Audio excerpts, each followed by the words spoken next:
Hello, what's up YouTube and the world? I wanted to do a video about basic politics just because I talk to 40, 50-year-old people and they don't know what a neocon is, and it's always Democrats versus Republicans. There's no factions inside the Democrats, there's no factions inside the Republicans. They're all monolithic, one group, one thought. The left particularly likes to say that all Republicans are George Bush, really stupid, started an illegal war, didn't do anything really conservative except say nice things about Christians, which is what I believe Ted Cruz tried to do, didn't do anything for Christians, but just wanted to say, oh, the body of Christ, and then hope that, his $1 million loan from Goldman Sachs that he forgot to mention just would slide by. So, if you already know about politics, you might get a little bored, but I'll make it quick. So you got three branches of government. You got the executive branch, which is the president. You got the legislative branch, which is the Congress and the Senate. And then you got the judicial branch, which is the Supreme Court. Now, if you have been paying attention to politics, you know that one of the big problems is that there's supposed to be a balance of power, The president has a veto, so if the Congress and the Senate pass something insane, then he can try and put a stop to it, and they all have checks and balances to each other. Well, what the I think it's the Ninth Circuit Court is just ruling according to the most far left politics possible. It's written, the president may decide to limit immigration from certain countries, and that's why the left calls it a Muslim ban, because it's not a total Muslim ban. There's a whole bunch of countries that we can still get immigration from, but they call it a Muslim ban to try and seem like it's something it's not, so that people who aren't paying attention or don't care about the truth, they get real upset because the Constitution, Obamacare isn't close to constitutional. It's what happens when you stuff the Supreme Court full of left-wing people who don't think they read the Constitution and they translate it and they say, oh, well, you don't really have a free speech. You don't really have the right to bear arms. That's just for hunting. And, what they did in England is they say, well, you don't need an automatic weapon. You don't need a rifle to defend yourself. So we'll give you a 1 or 2 shot shotgun. And, the British people have a real plague of liberalism, it's not, the liberals bring in the Muslims, it's not, they're all connected, it's not isolated the liberals are goody two-shoes who just wanted to help the Muslims, and all these things, and it's a big scandal going on in Europe where they're actually approving child marriages for the Muslims, 30-year-old dude marrying a 14-year-old, and according to their culture, that's fine. And the conservatives have been calling out, NAMBLA, North American Man-Boy Love Association, I think that's what it is. There are groups pushing for pedophilia, and a lot of people are paying attention to the Pizzagate scandal and stuff like that. But I'm on a rant. So you got the three branches of government. You got the problem is that the balance of powers are slowly being eroded. If you paid attention under Obama, you found out he was just signing executive orders. He goes, I can take care of that with a pen and a phone. He just signs an executive order, and all of a sudden new law is passed, which should be through the Congress and the Senate. And all the people who were in a freaking coma under Obama, all of a sudden they've woken up, and now they're saying, you can't do that with executive orders. Nobody signed more executive orders than Barack Obama. nobody went after the people who, whistleblowers. There's a difference between leakers and whistleblowers. Like if the government's doing something illegal and you tell the public about it, that's whistleblowing. You're exposing government corruption. That's different from leaks where people are just leaking out classified information like what's going on with the Obama holdovers in the Trump administration. And God bless Trump. He's tried to compromise with the Democrats. He tried to keep as many of them in his government as possible as long as they would do right by him. The neocons as well. We just got rid of Reince Priebus, who was just a slimy, backstabbing neocon anyway, and I'll get into neocon. But to finish what I was saying about the balance of powers being eroded, the Ninth Circuit Court is making all these insane rulings based on left-wing ideology, like colleges are losing money because they're not getting illegals, therefore they're suffering a loss, therefore Trump can't stop the flow of immigration from countries that have known terrorist risks.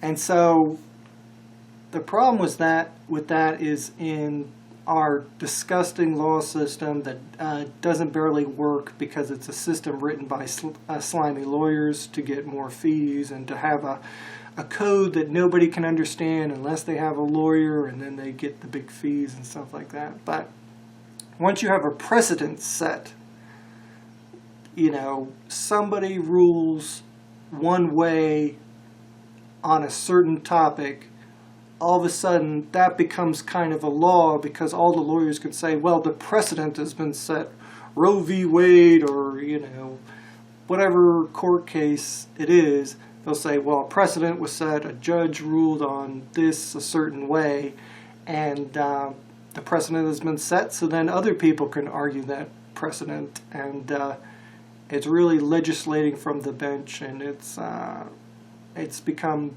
so insanely corrupt that it's a real big problem.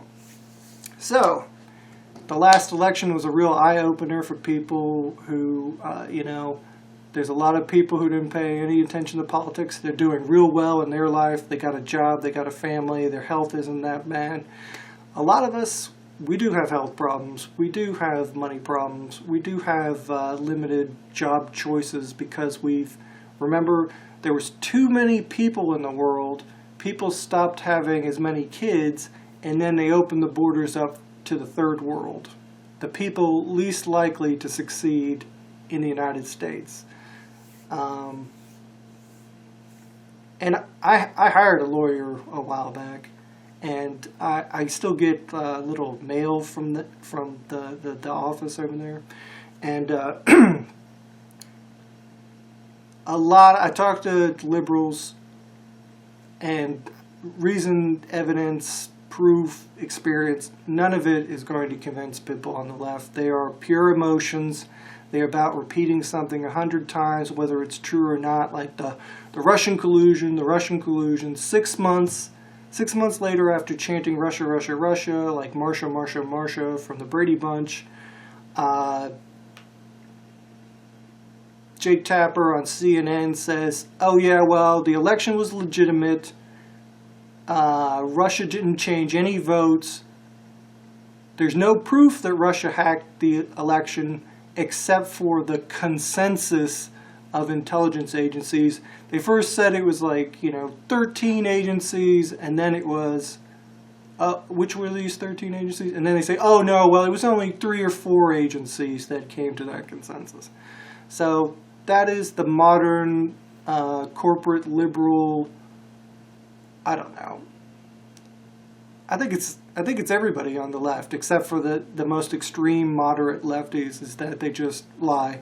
They lie and they forget about history, and they don't have anything in context. You know, Obama did a ban of groups from the same countries that Trump's doing, and did anybody have a heart attack? Did anybody twitch? Did anybody say anything? No, because it was a black liberal president, and he could do no wrong.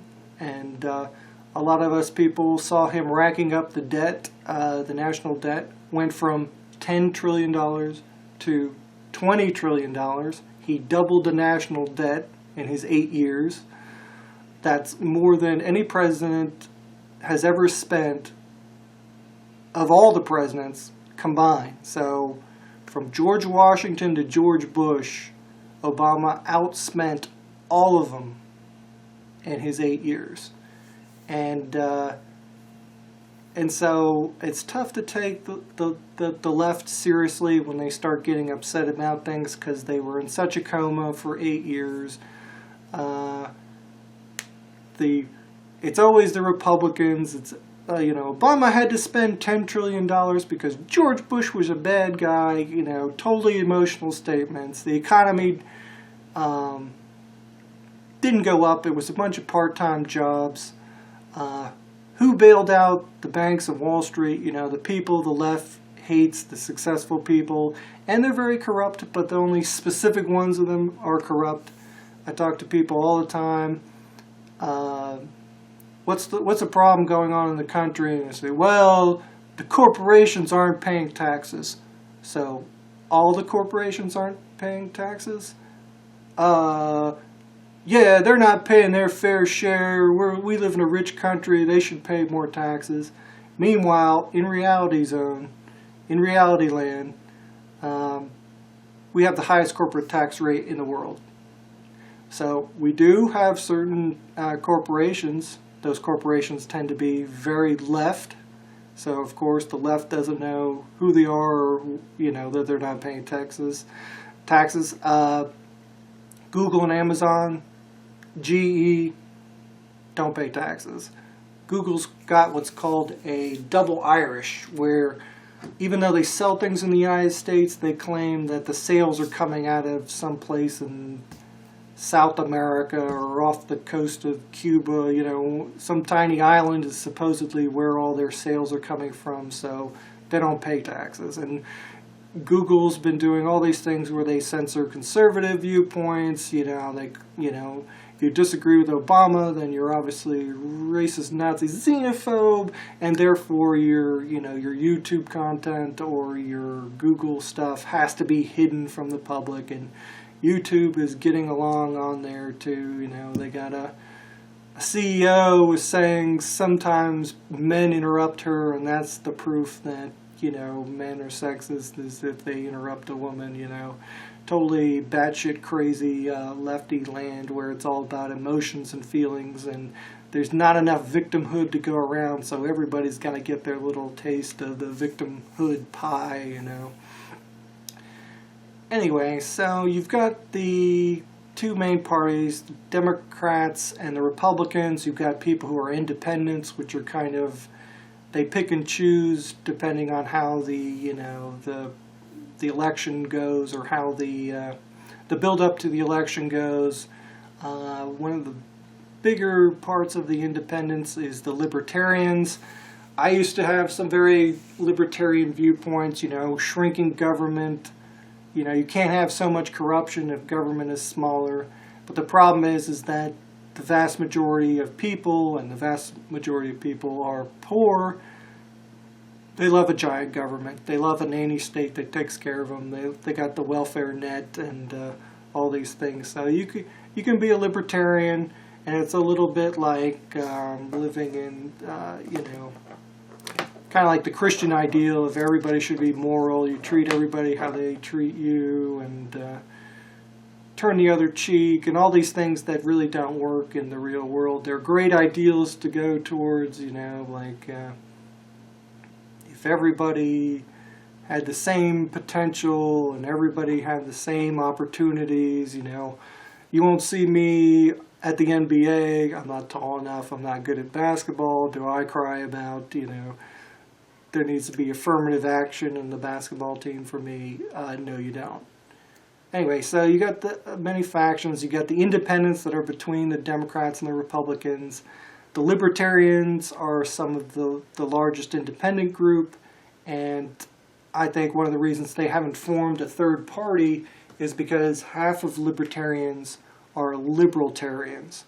They're, the whole, I think Gary Johnson was asked, well, how libertarian are you? Do you agree with the $1 million fine for the Christian couple who wouldn't do a gay wedding cake? You know,